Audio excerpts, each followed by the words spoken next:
One leg of a right triangle is 7 centimeter in length. Find the lengths of the two other sides of the triangle, knowing that all lengths have common difference. So, asang length daw ng right triangle, so ito yung right triangle, ay 7 centimeter. For example, nandito yung 7 centimeter. Palagay na lang natin nandito yun. Paano nga ba natin nahanapin yung na sides ng right triangle? So, gamitin natin yung Pythagorean theorem. Ano ang Pythagorean theorem? Pythagorean theorem ay c square is equal to a square plus b square. Kung saan, yung a ay nandito ay mga legs. Ito yung mga legs. O kahit baliktarin mo yan, okay lang yan. And then yung c ay nandito. Yung hypotenuse, yung pinakahabang side. So yung mga sides daw, yung mga lengths ng side, may common difference. So kapag common difference, ano ibig sabihin nun? So ito ay arithmetic. Ano nga ba yung structure ng arithmetic sequence? So una ay first term, di ba? And then pangalawa, first term plus common difference. And then pangatlo, first term plus 2 times the common difference. So ganito yung itsura niya. So ito yung A. So gawin na lang natin itong A, B, and C. So substitute natin. So yung C square, yan ay yung C gawin natin, yun yung A sub 1 plus 2D square is equal to yung A yung first term na lang. So A sub 1 square plus B yung pangalawang term. So A sub 1 plus D square. Okay, so ano nga ba yung A sub 1 natin first term? Yung 7. So 7 plus 2D square is equal to 7 square plus quantity of 7 plus D square. So itong 7 plus 2D square, gamitin natin yung FOIL method. 7 plus 2D times 7 plus 2D. 7 times 7, 49. 7 times 2D, 14D. 2D times 7, 14D din yan. And 2D times 2D, 4D square. Okay, so combining like terms, so 14D plus 14D yan. So 49 plus 14D plus 14D, 28D plus 4D square.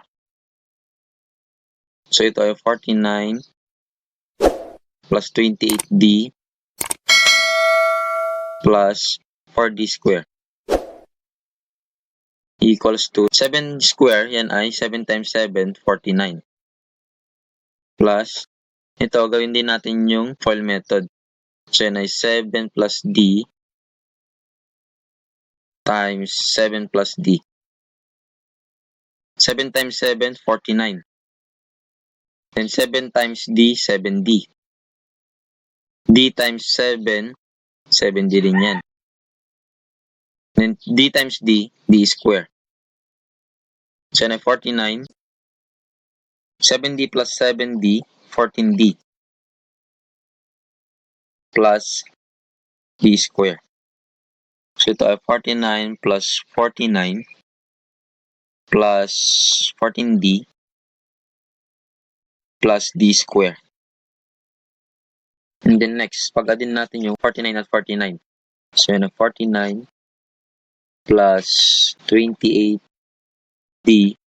plus 4D square equals to 49 plus 49 is 98 plus 14D plus D square. Then pag minasin natin itong left side sa right side or combining like terms, 49 plus 28D plus 4D square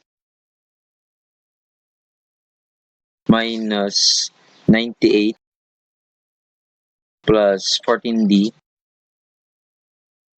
plus D square.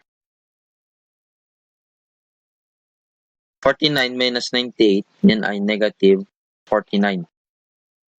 28D minus 14D natin ay positive 14D plus 4D square minus D square. So, yan ay 4 minus 1, 3. So, yan ay 3D square. So, ito na ngayon ay negative 49 plus 14D plus 3D square plus 3D square equals to 0 na dyan. And then next, hanapin natin yung value ng D. So, paano natin hanapin yun? Gagamitin natin yung quadratic formula. Ano ulit yung quadratic formula? So, yun ay negative B plus minus square root of B square minus 4AC over 2A. Saan yung A natin dito? So, ito yung 3, yung A. And then yung B, yung 14. How about yung C? Itong negative 49. Okay, so substitute na natin. So, B is 14. Tapos, gawin natin negative. Plus, minus, square root of B, 14 square. Minus 4 times A is 3.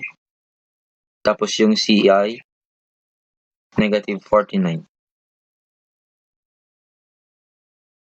Over 2 times A is 3. Simplify natin. So, negative 14 plus minus square root of 14 is 196. 14 times 14 is 196. Minus 4 times 3 is 12. And 12 times negative 49 is negative 588. Over 2 times 3, 6. Okay, and then negative 14 plus minus square root of 196 minus negative 588 or 196 plus 588, then ay 784 divided by 6. Nagpata ng space. Also, negative 14 plus minus square root of 784 ay 28 over 6. So, may dalawa tayong value ng D. Ano yung mga yon? So, negative 14 plus 28 over 6. Tapos, negative 14 minus 28 over, so nahin natin tingin sa 4. So, negative 14 plus 28 ay 14.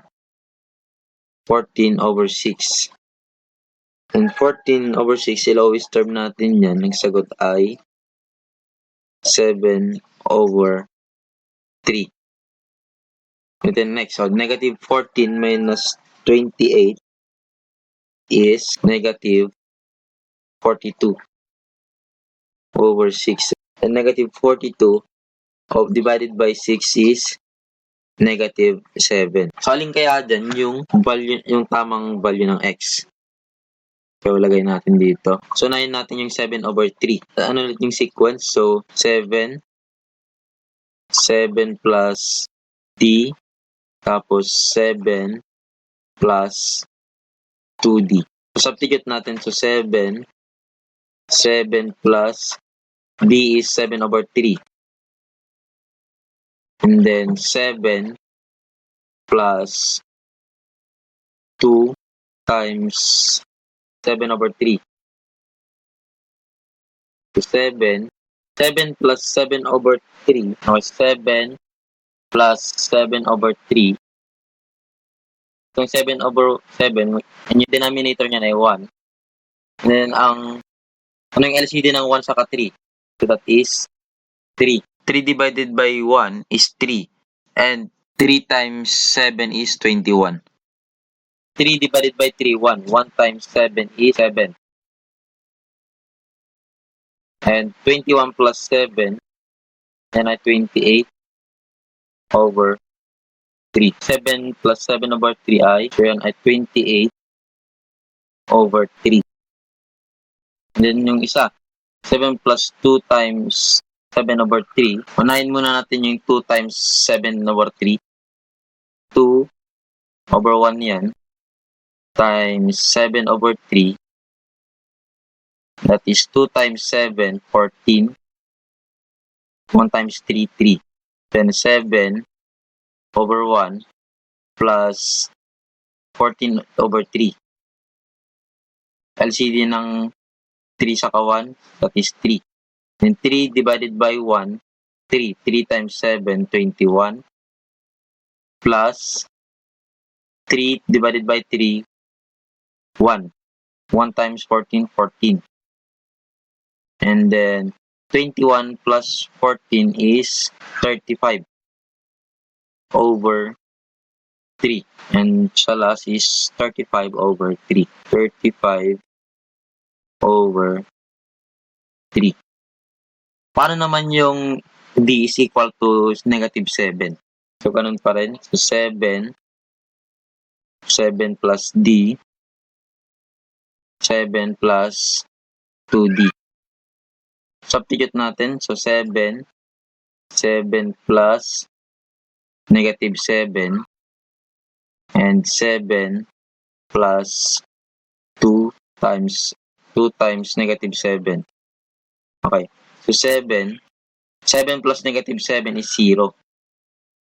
2 times negative 7, 14. Negative 14 plus 7 is 7.